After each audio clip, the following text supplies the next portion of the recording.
Muy buenos días a todos. Mi nombre es Adrián Correa, vicepresidente del Comité de Comercio Exterior y Logística.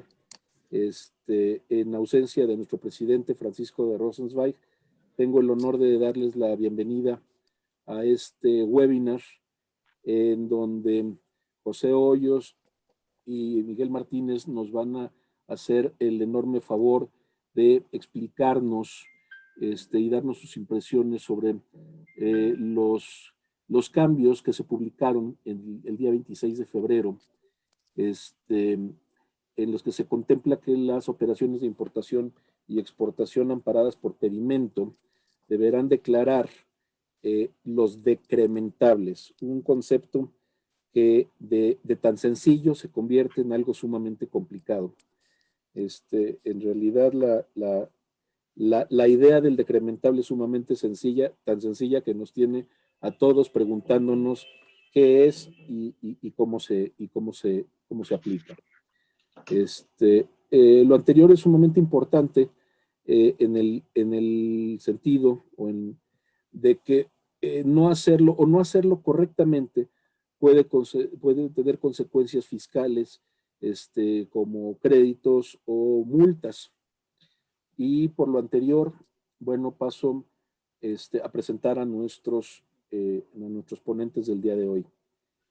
Miguel Ángel Martínez Ochoa es abogado, es licenciado en Derecho por la Universidad Iberoamericana, en la cual se graduó con honores. En 2003 obtuvo su máster en Comercio Exterior por la Universidad Carlos III de Madrid y ha realizado diversos cursos de posgrado en universidades de prestigio, tanto nacionales como extranjeras. Su área de práctica consiste en la consultoría y litigio en materia aduanera y de comercio exterior. Ha trabajado en diferentes firmas de abogados y actualmente es socio líder de comercio exterior y aduanas en Garrido, Licona y Asociados. Ha escrito diversos artículos en temas de comercio exterior, tales como Puntos Finos de Dofiscal Editores y la revista Hélice de la Asociación Sindical de Pilotos Aviadores de México. Conferencista en asociaciones empresariales y de abogados, tales como Canacintra, ICC, American Chamber of Commerce, Barra Mexicana Colegio de Abogados, entre otros. Actualmente es catedrático titular de la Universidad Iberoamericana y ha sido catedrático de otras universidades de prestigio nacional. Perdón. Es miembro de la Barra Mexicana Colegio de Abogados, de la Asociación Nacional de Abogados de Empresa, la ANADE, del Instituto Mexicano de Especialistas en Comercio Exterior, el querido IMESE, miembro de la Comisión de Comercio Exterior del Capítulo Mexicano de la Cámara de Comercio Internacional y del Comité de Comercio Exterior de American Chamber. Miguel, bienvenido. Muchas gracias, Adrián. Gracias por la presentación. Al contrario, gracias a ti por estar aquí. Aprovecho para presentar conjuntamente a José Hoyos, porque no quisiera interrumpir la conversación a la mitad para hacer una presentación a la mitad del camino, sino que más bien iremos conversando juntos, entonces después ya no será el momento. José Hoyos es socio de comercio exterior del despacho Baker y McKenzie. Tiene experiencia en el área de comercio exterior y aduanas, en tratados de libre comercio, en asuntos regulatorios y control de exportaciones. Ha participado en diversas publicaciones relacionadas con comercio exterior y aduanas. Es profesor de Derecho al Comercio Internacional en la Universidad Panamericana, Campus Guadalajara. Sus principales áreas de práctica son temas de comercio exterior y aduanas, incluyendo clasificación arancelaria de mercancías, reglas de origen, valoración aduanera, programas IMEX, PROSEC y otros para la promoción de importaciones y exportaciones. Tratados de libre comercio, incluyendo verificaciones de origen, etiquetado, medidas de regulación y restricciones tanto arancelarias como no arancelarias, incluyendo normas oficiales mexicanas, control de exportaciones, regulación en materia sanitaria y otros temas regulatorios. Su formación académica incluye la Universidad Intercontinental, la UIC, con Sanitary Regulation of the Pharmaceutical Industry en el año 2012, el Diplomado de International Trade de la Escuela Libre de Derecho en 2011, el Máster de la Universidad Panamericana en 2010 y un doctorado en la Universidad Panamericana 2012. Muchísimas gracias.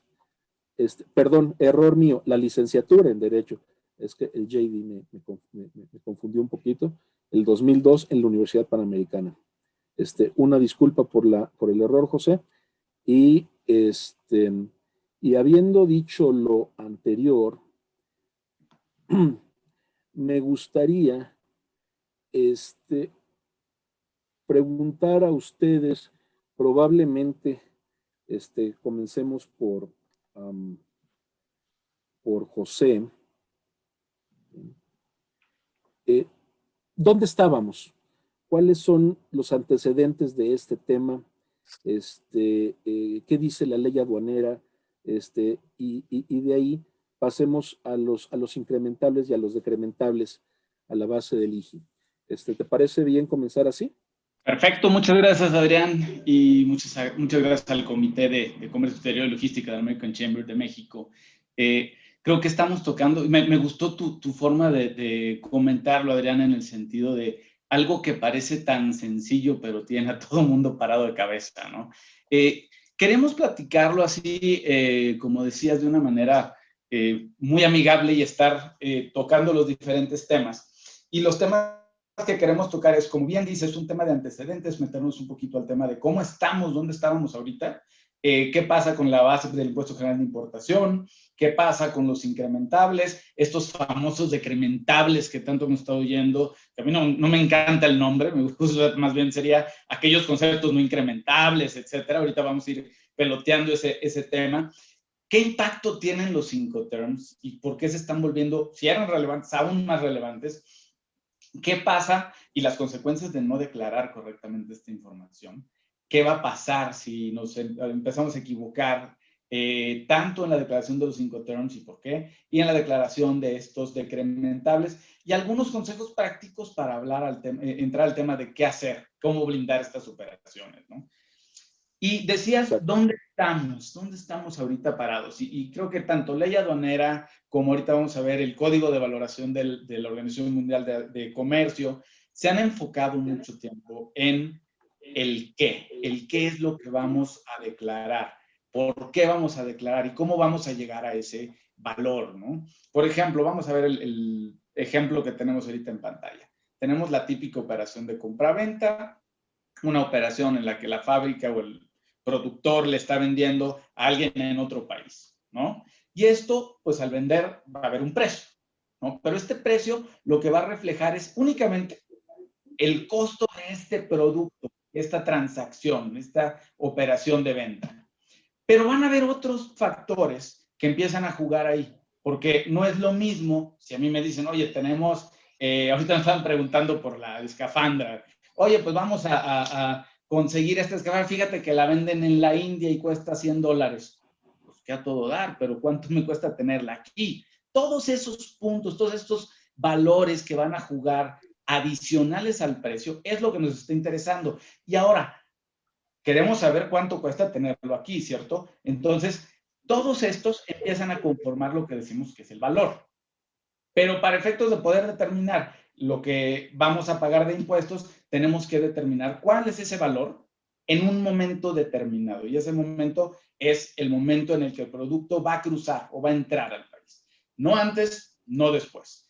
Y lo que decíamos ahorita de que van a empezar a jugar los Incoterms es, oye, tanto la ley aduanera como los diferentes acuerdos y obviamente el código de valoración, lo que han hecho es, vamos a determinar cuál es ese valor independientemente de cuál fue la forma en la que tú pactaste la operación.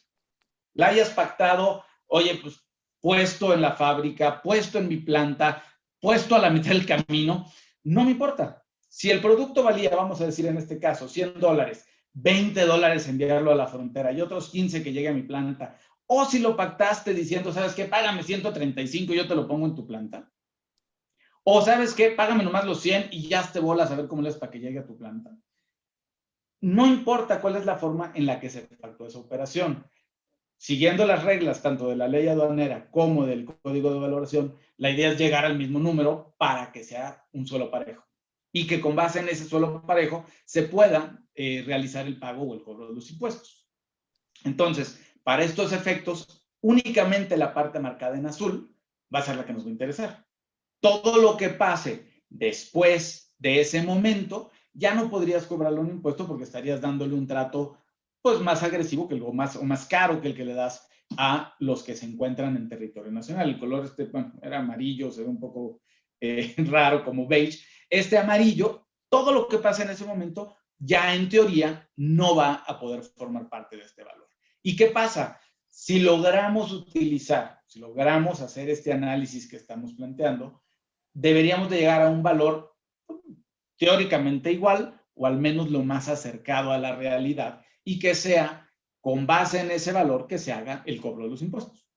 La pregunta básica obviamente sería, hoy día en la ley aduanera, ¿cómo se determina este pago de los impuestos? La regla general, y digo regla general porque vamos a ver las excepciones, sería el valor en aduana, ¿no? Decíamos ahorita este valor de transacción, cuánto costó esta venta, con ajustes, ya sea hacia arriba o hacia abajo, que serán los incrementables o los ahora decrementables, que es los que nos tienen ahorita sentados aquí platicando.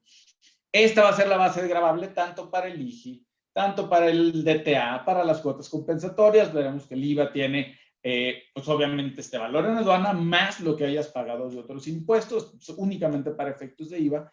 Pero en los otros casos, la regla general será utilizar este valor de transacción. Decíamos que existen excepciones, ¿no? Hay casos en los que no podrás utilizar este valor de transacción y será, si no existe una compra-venta, pues ¿cómo le hago para hacer la compra, para utilizar el valor de la venta si no la hay? Cuando exista alguna afectación derivada de restricciones a la venta, cuando exista, por ejemplo, vinculación entre las partes, ojo aquí, ¿no? O sea, tenemos estos casos que, pues en México en particular, hay muchas razones por las que pudiéramos afectar, por ejemplo, una maquiladora, ¿no? En la que no existe una compra o en la que existe una vinculación. Si la vinculación no está afectando este precio que pactamos, no hay tanto problema, pero pues tendremos que demostrar que no existe una afectación derivada de esto. Ahora, preguntabas ahorita, Adrián, ¿dónde estamos hoy en la parte legal, ¿no? Tanto el código de valoración como la ley aduanera, y vamos a ver qué pasaba con estos decrementables. Decíamos que en la ley vamos a ver el qué, la parte sustantiva del tema. Y la parte sustantiva se quedó igualita. No se cambió ni la ley, no se cambió ni el código de valoración. Vimos que el 26 de octubre hubo por ahí una modificación a las reglas de comercio exterior. Hubo una modificación en el tema de anexos, ni siquiera en el texto de las reglas, ¿no? Y se modifica el anexo 19, el anexo 22, pero ese sería ya enfocado más bien al cómo vamos a hacer esta declaración. En cuanto al qué, seguimos estando donde estábamos, que era el valor en aduana va a ser el precio, más incrementables, menos decrementables. En pantalla vemos en la parte roja que se hablaba, por ejemplo, de que existe la obligación de que los países en su legislación incluyan o se encarguen de que se incluya como parte del valor, pues todos los gastos que ahorita va a comentar Miguel Ángel más a fondo, pero todos estos gastos de transporte, los gastos de descarga, etcétera, y que se excluyan del mismo todos estos cuando tengan lugar ya, obviamente, en el territorio del país de importación. En México lo que hicimos en la ley aduanera, el artículo 65 y 66, dividen estos ajustes, ¿no? Dividen estos ajustes poniendo en el 65 los incrementables y te dice los incrementables deberán de ser, además del precio pagado, incluirse todos estos costos, todos estos gastos. Y el 66 nos establece que no se deberán de incluir como parte de este valor en aduana. Ojo, decíamos, el concepto este de decrementables suena un poco raro.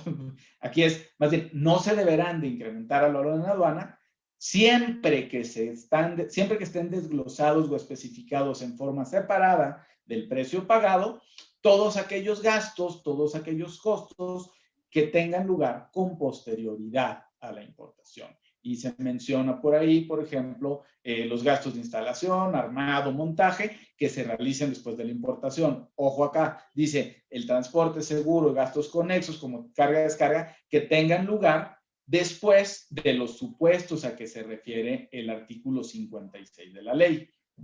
El artículo 56, como sabemos, es el que nos va a establecer, ahorita lo vemos, los momentos Pero aquí hay una parte relevante. Te dice, para efectos de lo señalado en el artículo anterior, bueno, en la parte de arriba del artículo, se considera que se distinguen del precio pagado si se detallan o especifican separadamente del precio pagado en el documento equivalente o la factura comercial.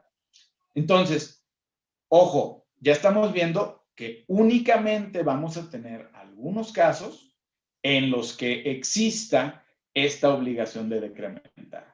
Cuando tengamos separado en la factura esos costos, cuando tengamos, ¿se acuerdan del ejemplo que poníamos ahorita y la separación entre lo azul y lo amarillo?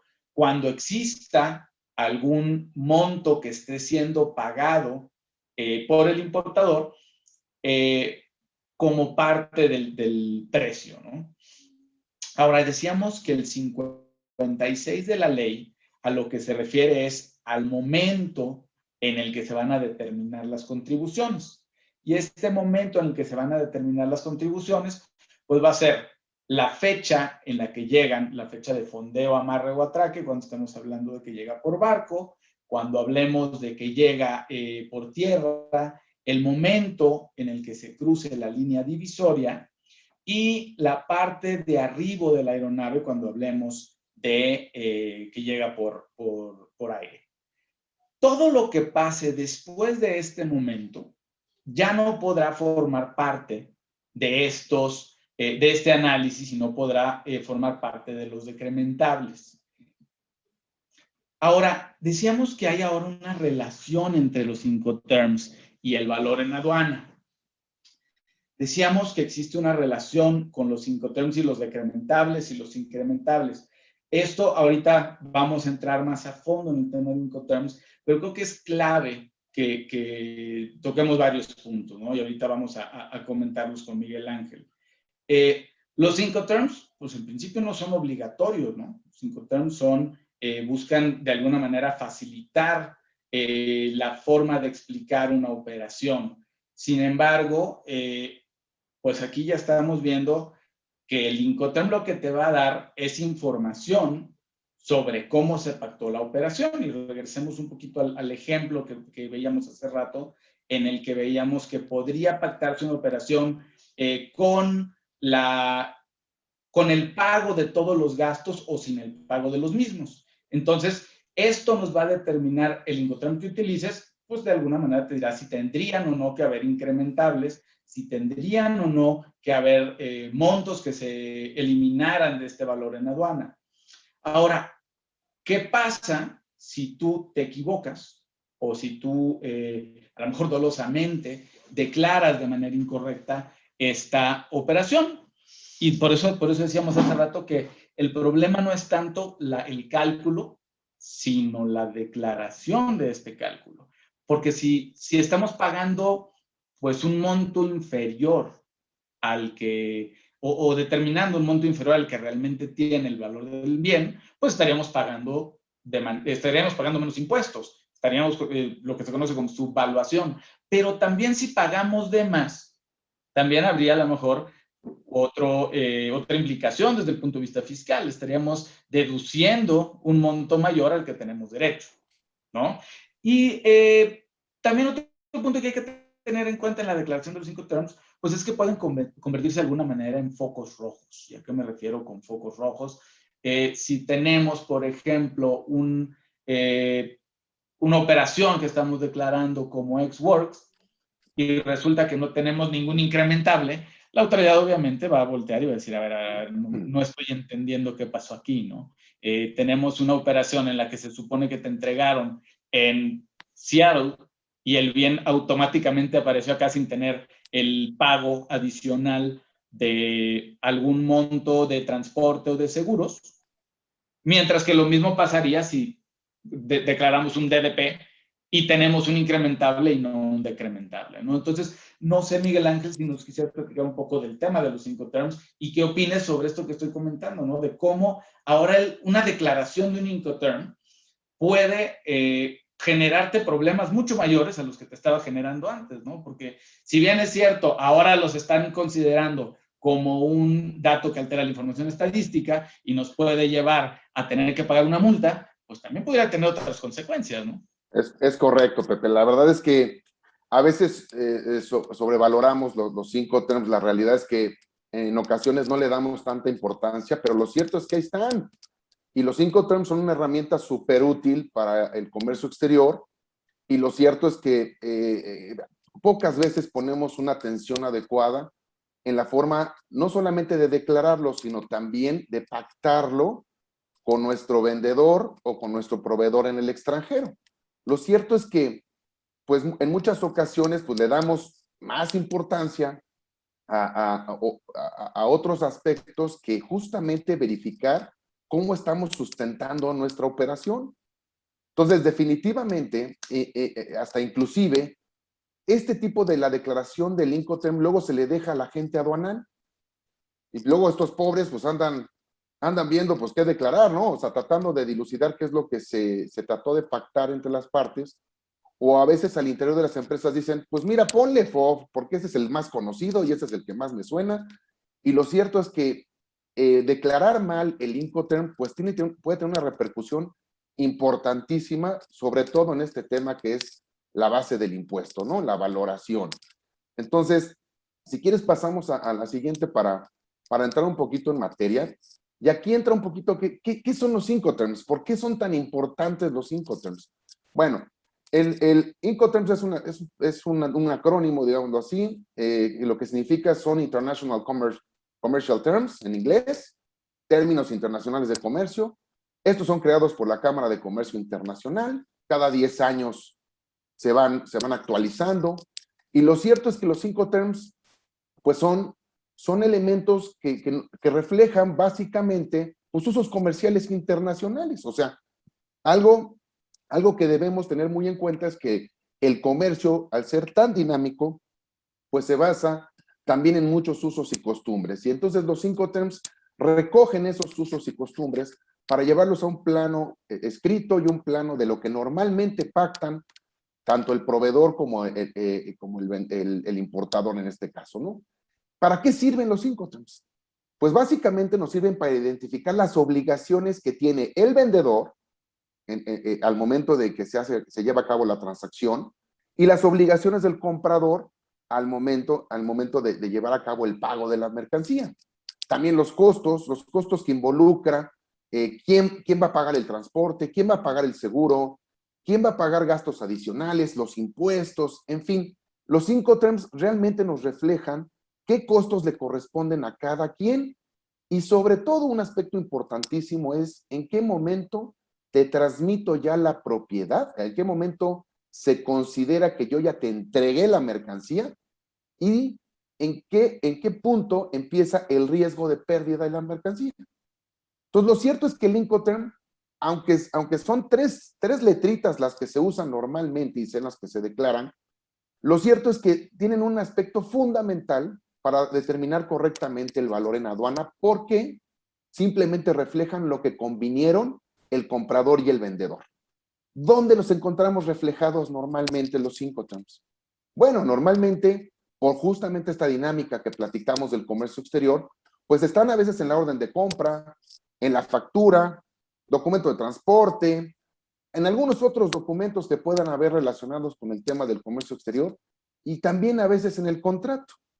Que un poquito más adelante, Pepe y yo les platicaremos también de este tema de la importancia que tiene hoy en día contar con un contrato.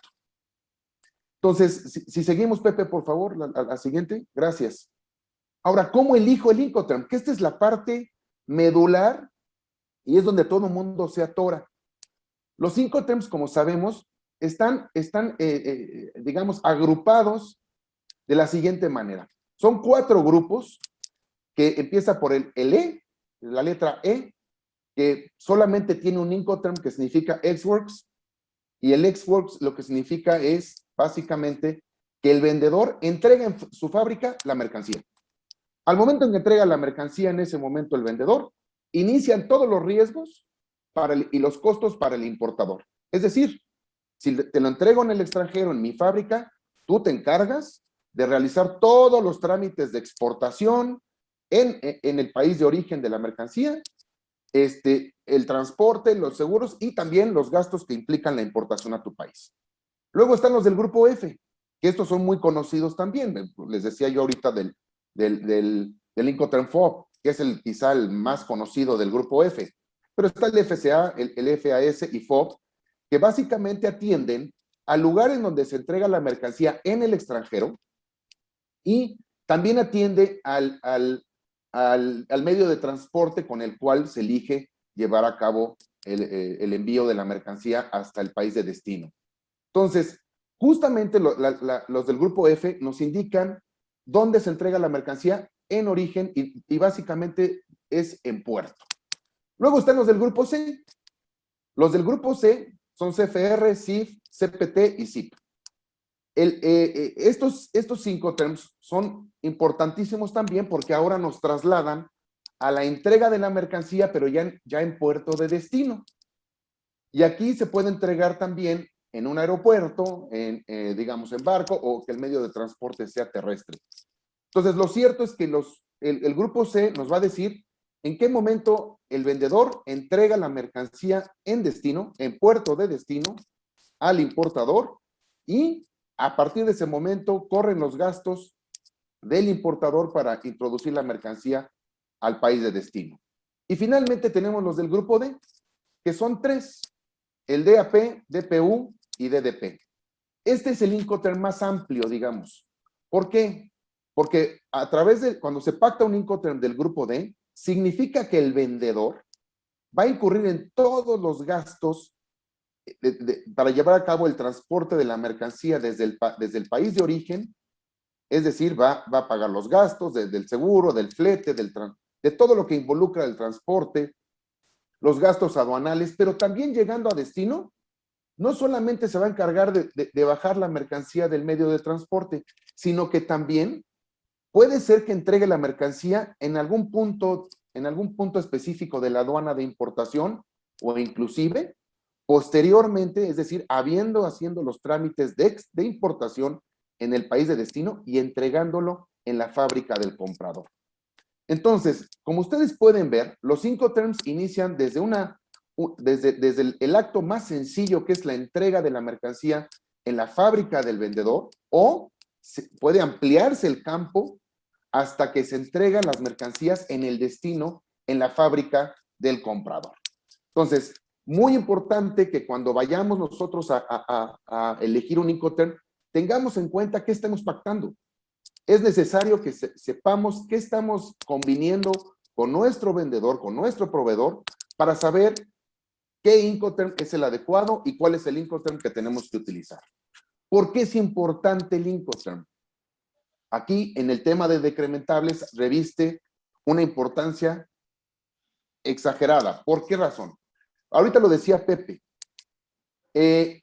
La ley aduanera lo que nos dice básicamente es que la base del impuesto se va a generar a partir de que cruce la mercancía la línea divisoria internacional tratándose de medios de transporte terrestre, la llegada del avión al aeropuerto o cuando se da la fecha de atraque o amarre de la embarcación. Entonces, importantísimo.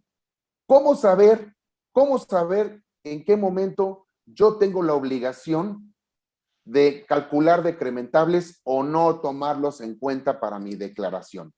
Bueno, lo que nosotros pensamos es que cuando pactamos un Incoterm del grupo E, C y F, pues básicamente lo que se van a generar son gastos incrementables. ¿Por qué? Porque esos gastos los habrá incurrido de cierta manera ya el importador y probablemente estén incluidos en el precio de venta.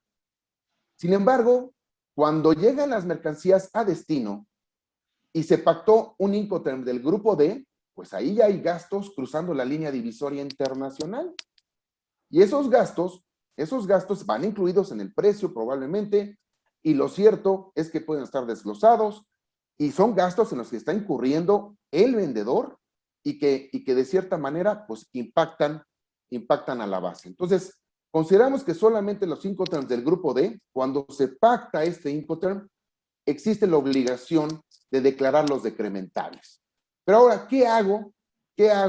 Si ahorita la obligación es declarar decrementables y no los declaro, pues, ¿qué va a pasar? Y creo que eso es lo importante de todo esto. Miren, debemos de tomar en cuenta que ahora, como bien mencionaba Pepe, la declaración de decrementables siempre ha existido en la ley aduanera. Es decir, la obligación de señalar los decrementables, pues, o de considerarlos, déjenme utilizar esa palabra, siempre ha existido en la ley aduanera. El artículo 66 ya existía desde hace muchos años. Y como bien decía Pepe, pues también deriva del Código de Valoración Aduanera del SAT, del GAT, perdón. Y por tanto, ahorita toman una importancia para el SAT. ¿Por qué?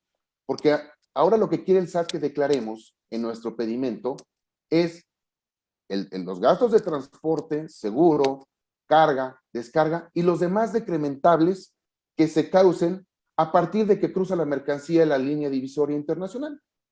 ¿Pero de qué sirve? Porque ahorita algo que nos decía Pepe, oye, es que están mal llamados los decrementables. Tiene toda la razón, porque realmente los decrementables no te impactan la base.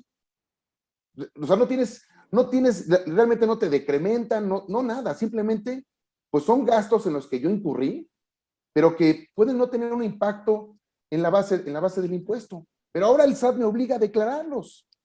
Y no solamente me obliga a declararlos, sino que también me obliga a darle ya toda la película completa de cuáles son los gastos en los que estoy incurriendo para importar mi mercancía a México. Eso es lo que realmente está buscando el SAT. Que le digamos cuál es la película completa de todos los gastos en los que yo incurrí como importador para traer mi mercancía a México. Entonces, importantísimo. Tenemos que tener clarísimo que los decrementables ahora son declarables y tenemos que considerarlos al momento de tramitar el pedimento. Pero ahí no se acaba la historia. Acuérdense que también tenemos la obligación de llenar la famosa manifestación de valor y la hoja de cálculo. Entonces, si ustedes me decían, oye, es que en el pasado yo no tenía obligación de hacerlo, pues yo pienso que sí, porque en la manifestación de valor, pues ahí teníamos que considerar todos los gastos en los que incurríamos para realizar la importación. Igual en la hoja de cálculo nos obligaban a calcular nuestros gastos, a declararlos, manifestarlos, ¿no?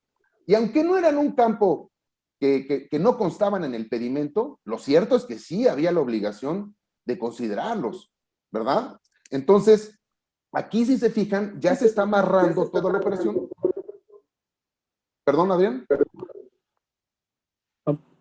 Perdón, me estoy escuchando yo, más bien. Está no, bien. Creo que tenía un comentario, Adrián. Creo que Adrián tenía un comentario.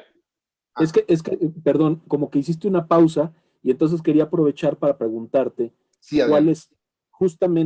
cuáles son las consecuencias de no declarar correctamente tus incrementables, pero ya, tus decrementables, pero ya va sobre eso. Entonces, muy bien, muy bien. Eso ya me quedé callado. No, muy bien, muy bien. Si quieres, vamos a la que sigue, a la siguiente. Que justamente hay que contestar la pregunta de Adrián. ¿Qué consecuencias tengo de no declarar adecuadamente mis decrementables o no declararlos? Justamente el anexo 19 y 22 de la ley ya me están diciendo, pero no es la ley, son las reglas generales de comercio exterior. Es la costumbre de señalar la ley, ¿verdad? Lo cierto es que estos anexos 19 y 22, pues ya nos dicen que el declarar mal o no declarar los decrementables constituye una infracción a la ley aduanera, que normalmente es la famosa infracción de datos falsos o inexactos, ¿no? Que es de 1,800 a 2,000 y cacho de pesos. Decimos, bueno, pues es una multa, no pasa nada, ¿no? O sea, no me va a impactar, si no la declaré o la declaré mal, no pasa nada. Pero ojo, también ya es un campo multable el hecho de que no declaremos o declaremos mal el Incoterm. ¿Y por qué tiene relevancia esto? Porque ahora el SAT ya quiere saber qué pactaste, cómo lo pactaste y cómo saber cuáles son tus gastos. Y aquí no podemos quedarnos nada más con la idea de que nos van a poner una infracción o nos van a poner una multita. Lo cierto es que tiene consecuencias mucho más graves, como bien ahorita lo decía Pepe, pues porque esto puede convertirse en un hecho de que el SAT nos puede rechazar el valor en aduana declarado. No solamente que lo hayamos declarado mal, sino que nos puede rechazar el valor. Y acuérdense que el SAT tiene la facultad de determinar presuntivamente el valor en aduana.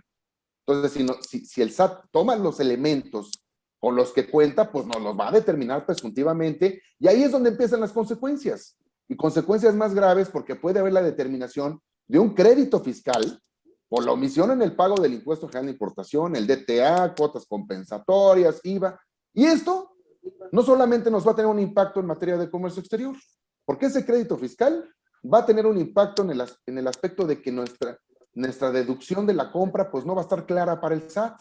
Y puede darse el caso que el SAT nos rechace la deducción de esa compra porque no le hicimos bien, no lo declaramos bien. También, pues obviamente tendrá un impacto en el acreditamiento del IVA, porque nuevamente la base del impuesto del IVA estará mal determinado. El peor riesgo que corremos es que el SAT determine que estamos subvaluando. Acuérdense que ahorita el SAT está poniendo mucha atención al tema de la subvaluación, es decir, declarar un valor inferior, el valor de las mercancías con un valor inferior al que realmente tienen. Entonces, esto le da la oportunidad al SAT, si determina que hay una subvaluación, de iniciarnos un PAMA, embargarnos las mercancías e iniciarnos un procedimiento larguísimo, ¿no? Que puede llevar hasta a convertirse en un procedimiento de 2 años, 3 años, y pues aquí nos volvemos locos y nuestras mercancías, ¿no? Otro aspecto importantísimo es que es una causal de suspensión del padrón de importadores. Todos hemos padecido en alguna ocasión la suspensión del padrón y es un martirio. ¿Por qué? Pues no podemos importar. Entonces, ya se vuelven estos aspectos puntos fundamentales para el cuidado de nuestra operación, porque puede haber una implicación mucho mayor. No podemos, insisto, no quedarnos con la idea de que solamente es una multa. No, puede tener repercusiones mucho más importantes e impactar la operación de la empresa como tal. Finalmente, si no tenemos bien declarado nuestro valor, pues hasta el SAT existiría el riesgo de que diga que lo metimos de contrabando. ¿Por qué? Porque puede ser que el SAT nos rechace inclusive nuestro propio pedimento. Entonces, si no nos estamos gozando de la seguridad de que el pedimento nos ampara, pues el SAT puede llegar inclusive hasta el extremo, sería algo muy, muy, muy largo, para efectos de determinar que hay contrabando. Y acuérdense que el contrabando es un delito. Bueno, creo que aquí lo importante, y es aquí donde yo quisiera platicar también con Pepe, es cómo blindo mis importaciones. Bueno, creo que, y Pepe creo que coincidirá conmigo, de que lo primero que hay que hacer es un correcto análisis del valor en aduana que estamos utilizando con cada uno de nuestros proveedores. Aquí parece importantísimo el hecho de que nosotros debemos de considerar la forma en la cual operamos con cada uno de nuestros proveedores, sobre todo cuando tenemos una vinculación, es decir, cuando somos partes relacionadas. Debemos de cuidar mucho esa parte. ¿Por qué? Porque muchas veces las empresas lo que ahorita están haciendo es homogenizar sus operaciones. Dicen, con este proveedor voy a pactar siempre este Incoterm. Entonces yo ya sé que el Incoterm que voy a utilizar ya es siempre el mismo y no hay variación. Entonces, se vuelve importantísimo ahora el hecho de que las empresas hagan un correcto análisis del valor en aduana de sus mercancías para saber sobre todo si un gasto es incrementable o un gasto es decrementable. O simplemente lo tengo que declarar, no lo tengo que declarar. No sé si aquí quieras tú abundar en algo, Pepe. Yo te iba a comentar, justo y ahorita pensando en la diapositiva que tenías en tu presentación, ponías un punto muy importante, creo que es clave ahí, que decías que el Incoterm puede estar declarado en la factura, en el contrato, en la documentación de transporte, bla, bla, bla. ¿Nunca te ha tocado que ves, por ejemplo, el Incoterm mal declarado o incluso el Incoterm pues que no refleja la realidad o que se contraponen en los diferentes documentos? Tienes a lo mejor un contrato en el que te dice, oye, pues vas a venir y vas a recoger aquí en mi fábrica, y de repente ves en la factura pactado un FOB y dices, ah, caray, ya me perdí, ¿no? O sea, ¿dónde estamos? ¿Cuál es la forma en la que, o cuál de los dos tengo que tomar en cuenta? Y entonces terminas declarando uno incorrecto en el pedimento como resultado de no conocer la operación. O sea, creo que el punto que dices del análisis del valor en aduana, el análisis de la operación como tal, creo que es clave, ¿no? Así es, Pepe, coincido contigo en todo.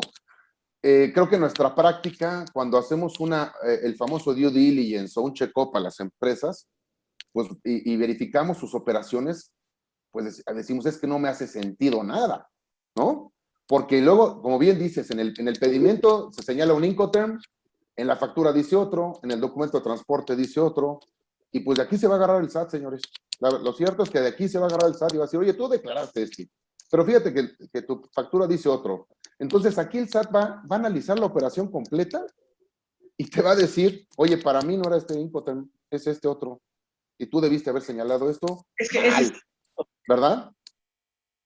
ese punto que estás tocando creo que es la clave. Porque muchas veces, digo, me han preguntado infinidad de veces, oye, pues tengo 3 Incoterms a lo largo de la operación ahí, uno dice una cosa, uno dice otra, ¿qué onda? ¿Cuál manda? O sea, la pregunta, ¿cuál manda? Pues a ver, yo creo que al final del día a lo que te tienes que ir es a cómo está pactada la operación y cómo se refleja en la realidad. ¿Quién está haciendo qué pago? ¿En qué momento se transmite la propiedad? Acordémonos que el Incoterm no es obligatorio, bueno, en principio no es obligatorio, pero pues de alguna manera se está convirtiendo en obligatorio acá. Habrá que ver a lo mejor, tú que eres litigante, un poco de la legalidad de esa, pues ahora una sanción por algo que ni siquiera era obligatorio. Entonces, digo, creo que hay muchos puntos alrededor del Incoterm, ¿no? Sin duda, creo que tocas un punto fundamental.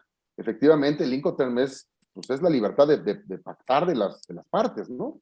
O sea, la libertad contractual que tienen las partes de señalar lo que ellos necesiten para su operación. Pero ya se vuelve un aspecto legal, ese es el tema. O sea, el SAT ya nos está diciendo decláralo. Adelante, Adrián.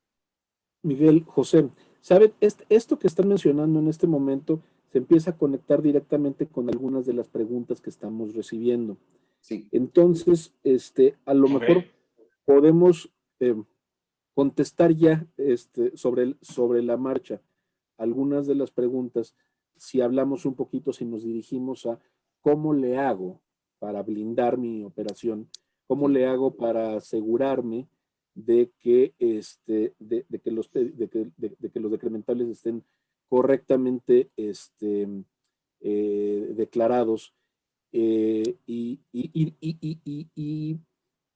terminada esa parte de la exposición, me gustaría pasar a preguntas y respuestas, porque ya Muy bien. tenemos 1, 2, 3, 4, 5, 6 preguntas. Muy bien. Adrián, nada más yo quisiera concluir la plática, porque ahorita decíamos, oye, ¿cómo blindo mi operación? Fíjense que algo que hemos platicado Pepe y yo, y lo platicamos hace unos días, es que hoy en día, pues normalmente la práctica de comercio exterior, nadie celebra contratos.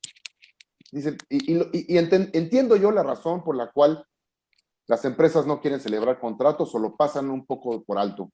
Lo cierto es que a veces nos tardamos los abogados, somos los culpables a veces, en hacer el contrato, tarda mucho en hacerse, en poner lo que realmente quieren pactar las partes. Entonces se vuelve hasta un poco tedioso para las empresas, ¿verdad? Y justamente también por la dinámica del comercio exterior, pues simplemente pues, se apoyan en comunicaciones, ¿no? Vía electrónica, hasta por WhatsApp, ¿no? Hacemos la contratación a través de WhatsApp y ya rapidito, porque ya lo quiero que traer la mercancía. Y es justamente por ese dinamismo. Pero déjenme decirles que algo que es fundamental hoy en día, pues ya es tener contrato. Fíjense que el SAT está revisando la materialidad y la fecha cierta de las operaciones. Y la materia de comercio exterior no escapa, ¿eh? Esto lo hemos escuchado mucho en la materia fiscal. Y decimos, pues es que es fiscal. O sea, yo le compré a no sé quién y a lo mejor compré en México, pero lo cierto es que el SAT ya está revisando operaciones de comercio exterior y ya nos está exigiendo que acreditemos la materialidad. Y aquí entonces, si ustedes ven cómo son sus operaciones de comercio exterior, normalmente es un rompecabezas. ¿Por qué? Porque tenemos de este lado la factura, de este lado el documento de transporte, tenemos de este lado el seguro, tenemos de este lado el pago, que es la transferencia, o hay carta de crédito, o sea, en fin, una infinidad de documentos que tendríamos que armarlos para acreditar esa materialidad. Pero lo cierto es que el SAT nos dice, no, a ver, acredítame que hubo un contrato, porque ya lo está exigiendo, preséntame el contrato y además quiero saber que realmente se celebró en la fecha indicada que dices. Caray, entonces aquí empieza a revestir más importancia aún el celebrar contratos. Y no es porque los abogados digamos, es que es así, no, lo cierto es que tenemos que irnos acostumbrando no solamente a ver la operación desde el punto de vista de la logística o de me urge la mercancía, sino que tenemos que blindar, como decíamos ahorita, mis operaciones y no trasladar una contingencia que pueda generarse a las demás áreas de la empresa, como pudiera ser el área fiscal. Entonces, recomendación, celebren contratos. Es importantísimo. Y ahí pacten su Incoterm. Ahí señalen las condiciones de pago, las condiciones de venta, todo lo que sea necesario para que puedan ustedes acreditar la materialidad y justamente acompañar con esa documentación y sustentar su operación. Así es como ya debe de ser las cosas. Ya tenemos que irnos olvidando un poquito del hecho de no, a mí no me gusta, yo no quiero, no es necesario. La realidad es que ahora sí es necesario. ¿Verdad, Pepe? Oye, Miguel Ángel, y en ese sentido creo que también cobra mucha relevancia la comunicación con el proveedor y con el agente aduanal, ¿no? Perdón, creo que seguías hablando. No, adelante, adelante, adelante. No, te comentaba, creo que es importante mucho la comunicación con el proveedor, porque como platicábamos hace rato, únicamente en los casos en los que esté desglosada en la factura estos decrementables es cuando vas a tenerlos que declarar y vas a poderlos extraer del valor para efectos de considerarlos como decrementables y bajar de alguna manera el valor en aduana para efectos del pago de los impuestos. Entonces, tendrás que tener comunicación con tu proveedor para que de alguna manera declare de la forma correcta en su factura y que puedas tú eso trasladarlo al pedimento. Y con el agente aduanal tendrás que tener también esa comunicación para que entienda tu operación, porque el hecho de que diga Xworks la factura no quiere decir que es Xworks la operación. Es decir, tiene que conocer este agente aduanal cómo funciona la operación, qué hace quién paga qué, para efectos de que eso se traslade al pedimento. Y obviamente, el punto que comentabas hace rato, la manifestación de valor, hay que darle la relevancia que tiene, ¿no? Muchas veces era como un papelito que le dabas a la gente aduanal y lo llenara y lo firmara. Creo que es algo que tienes tú que entender y poder declarar esa información porque de ahí nace la información que está en pedimento. Sin duda. Creo que das en un punto fundamental, Pepe. Creo que hoy en día, bueno, para empezar hay que acordarnos que ya es obligación tener el expediente electrónico, ¿no? Y completo. Entonces, si no contamos con toda la documentación, soporte, estamos aún en más riesgo. Entonces, sí, ciertísimo. Tenemos que tener esa comunicación con nuestro agente aduanal, con nuestro proveedor, en fin, con todos los involucrados en nuestra operación para que se cumpla lo que estamos pactando. Porque pues luego dejamos solo a la gente aduanal y decimos, pues tú haz lo que tú quieras, ¿no? O sea, tú declara lo que tú quieras y ahí ven a la gente aduanal como loco buscando pues, la información para poder declararla en el pedimento. Entonces realmente aquí, como bien dices, pues sí hay que tener una comunicación estrecha con el agente aduanal, con nuestros proveedores, con todos los involucrados en nuestra operación. Fundamental también ese tema, ¿no? Y cuando Muchísimas hablas del gracias. blindaje de las importaciones. Sí. Sí, no, adelante. Adelante. No, Adelante. No, adelante, José. No, te decía que cuando hablas del blindaje de las operaciones, de alguna manera creo que lo relevante aquí es pensar en que en una auditoría el día de mañana lo que vamos a tener que demostrar es que eso que declaramos, todo eso que estuvimos diciendo, es cierto, es acorde a la realidad. Entonces hay que tratar de pensar un pasito adelante, porque el día de mañana llega una auditoría y si no teníamos la forma de demostrarlo, ahí es donde va a estar el problema. Entonces creo que parte de ese blindaje es tener la certeza de que vamos a poder acreditar eso que estamos diciendo. Coincido totalmente contigo, Pepe, es fundamental ahora conservar toda la información para hacer material la operación que estamos celebrando, o sea, poderle dar esa materialidad que nos pide el SAT, ¿no? ¿Verdad?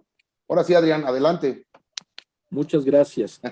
Mira, tenemos varias preguntas muy interesantes, 7 hasta el momento. Más bien las voy a tratar de agrupar por temas, ¿sí?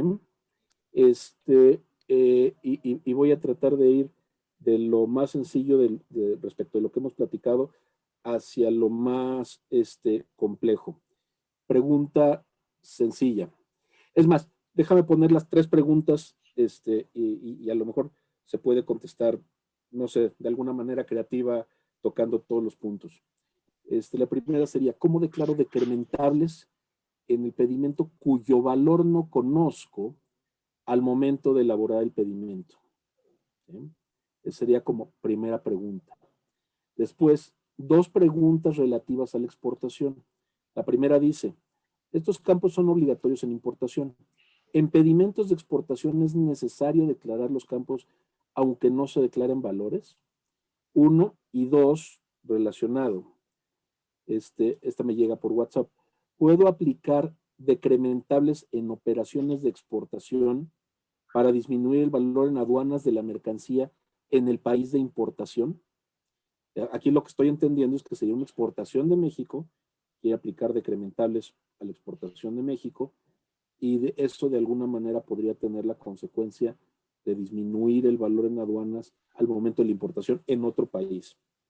Y tercer grupo, a ver, dice, ¿cuál es la multa por no declarar el decrementable? Esa ya fue contestada y podemos llegar hasta la suspensión del padrón, independientemente de la multa por datos inexactos. ¿Qué recomiendan para tener un mejor control de los decrementables? De alguna manera llevan varios minutos hablando de esto. Y este comentario creo que va en el mismo sentido y abre la puerta a, digamos, a un comentario de cierre de nuestro público. Muchas veces por el dinamismo de la materia, los clientes se basan únicamente en órdenes de compra, lo que acabas de decir, Miguel. Lo ven como un riesgo, también lo acabas de decir. Aquí viene la parte importante. ¿Considerarían que el SAT se está metiendo en las relaciones jurídicas entre particulares al decidir cómo se deben celebrar las operaciones? Estos son los conjuntos de duda de nuestro público. Está buena, está buena. Ah, muy buena, sí. Y los dejo para que con esta flexibilidad que hemos tenido, con esta libertad, toquemos los puntos como ustedes lo consideren prudente o conveniente. Pepe, pues si quieres, adelante. Y yo ahorita te sigo. Pues mira,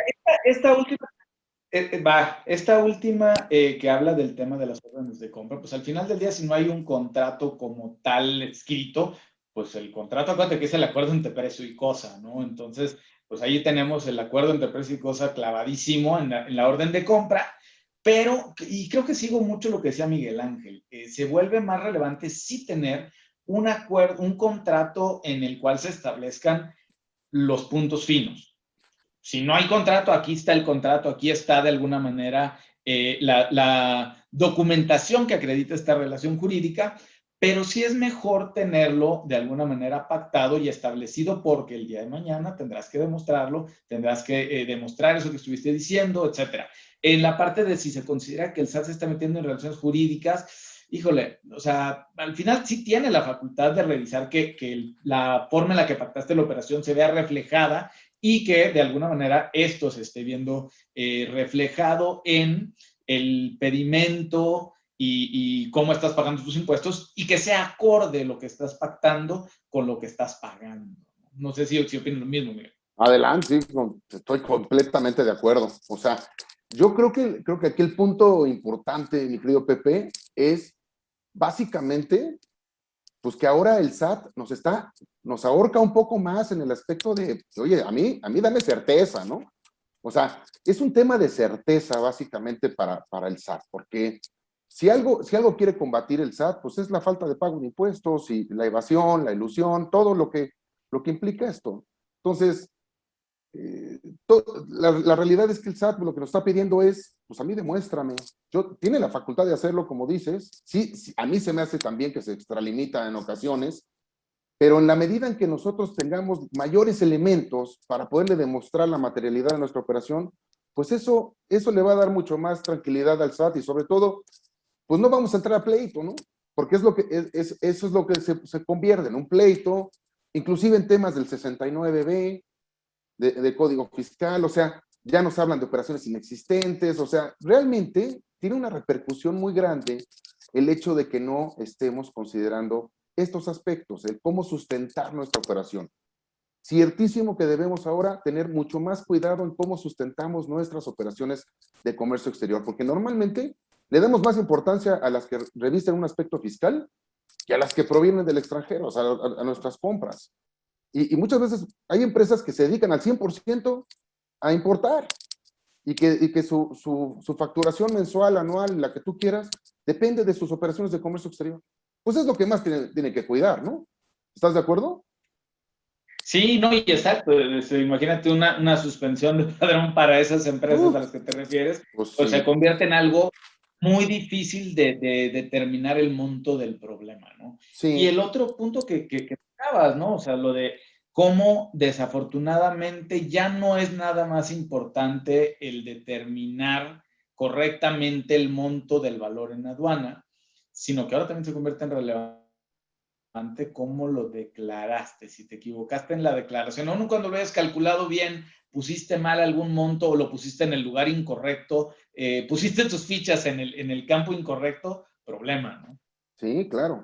Mira, y ahorita nos hacen una pregunta, Pepe. Oye, estos campos decrementables también sirven para la exportación. Pues miren, tratando de contestar un poquito esa pregunta, pues la obligación es para importación. O sea, el valor incrementable y decrementable básicamente impacta las importaciones, no hacia las exportaciones, ¿no? Entonces, algo que sí debemos considerar, pues es ese aspecto. ¿Por qué? Porque a lo mejor cuando exportamos, pues ya será problema del importador de aquel país, pues declarar, si tienen la obligación de declarar incrementables e incrementables, ¿no? Entonces, básicamente impacta solamente a operaciones de importación, ¿no? Y eso se liga con la otra pregunta que estaban haciendo con respecto a si se puede que afecte en el país de importación. Pues el país de importación, como bien dices, tendrá sus propias reglas. Obviamente, si vienen del código de valoración, el impacto va a ser el mismo. No tendrás que incrementar en el valor en aduana aquellos montos que estén correctamente desglosados en la factura, etcétera. Entonces, volvemos al mismo tema de la importancia de esta comunicación entre el proveedor y el importador.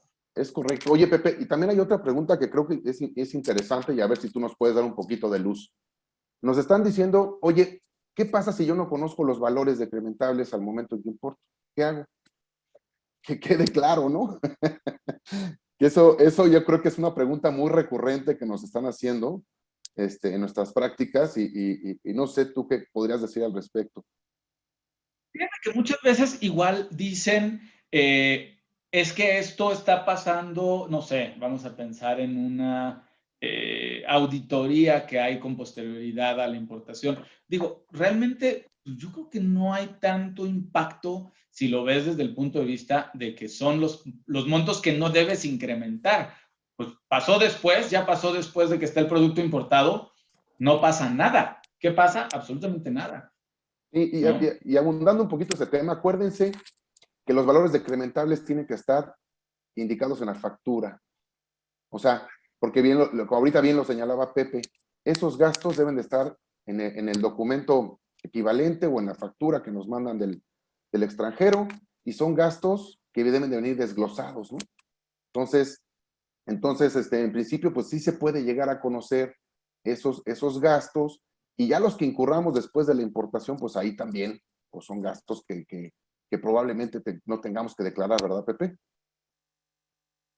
Correcto. Y fíjate, otra de las preguntas que creo que es la última que aparece ahorita es, con base en lo que comentan, ¿puedo considerar que si manejo FOB, como Incoterm no tendría decrementales? Y eso regresa mucho a la lámina que tenías tú en la que decías, esto se va a DDP, a aquellos casos en los que se está pagando hasta que ya está el producto importado, ¿no? Es correcto. Sí, sí, creo que aquí el tema del Incoterm vuelve a ser indispensable, vuelve a ser fundamental, aunque no es obligación, como tú lo mencionaste, pues lo cierto es que, pues sí, empieza a revestir una importancia especial para el SAT, ¿no? Y que tenemos que cuidar mucho, mucho, mucho, mucho estos aspectos para poder tener sustentada nuestra operación. Efectivamente, Pepe. Wow. No sé, Adrián, si tuvieras alguna Pues José, adicional. ujú, José Miguel Ángel, ha sido una plática sumamente rica, nutrida, muy interesante, y además muy dinámica, lo cual es en beneficio de todos. Tenemos casi 70 participantes en el público, pero desafortunadamente eh, llenamos el tiempo. Deseo agradecer a nombre de American Chamber of Commerce, a nombre del Comité de Comercio Exterior y Logística, a ustedes su este, destacada participación, la conferencia de sus conocimientos, de sus recomendaciones, que yo creo que a uno o a varios de los participantes, yo me incluyo, nos va a hacer de mucho provecho. Los tiempos de fiscalización están difíciles y todo parece indicar que se van a poner todavía más complejos. Entonces, todos estos son puntos que hay que tomar en cuenta en la planeación de nuestras operaciones de comercio exterior, de nuestras operaciones de aduanas. Gracias a los participantes del público por sus preguntas, revelan, son reveladoras de lo que allá afuera y en el día a día, en el quehacer aduanero, se produce. Y bueno, nuevamente, en nombre de Francisco de Rosenzweig y del comité que nos honramos en copresidir, agradecemos a ustedes su participación, su conferencia, el impartir sus conocimientos. Y Oscar, no sé si tienes algún comentario adicional antes de dar formalmente por terminada la conversación. Sumarme al agradecimiento únicamente, Adrián. Seguramente les estaremos haciendo llegar la presentación a todos los asistentes para que la puedan tener para futuras consultas. Muy bien, y yo les recomiendo a todos que consulten el canal de YouTube de American Chamber. La cantidad de material que se ha acumulado este año es impresionante, pero además todo de muy alta calidad, y vale la pena escuchar y repasar lo que nuestros panelistas, lo que nuestros conferencistas nos dejan. Muchísimas gracias. Gracias, buen día a gracias todos. Saludos. Saludos. Gracias. Gracias, buen día a todos.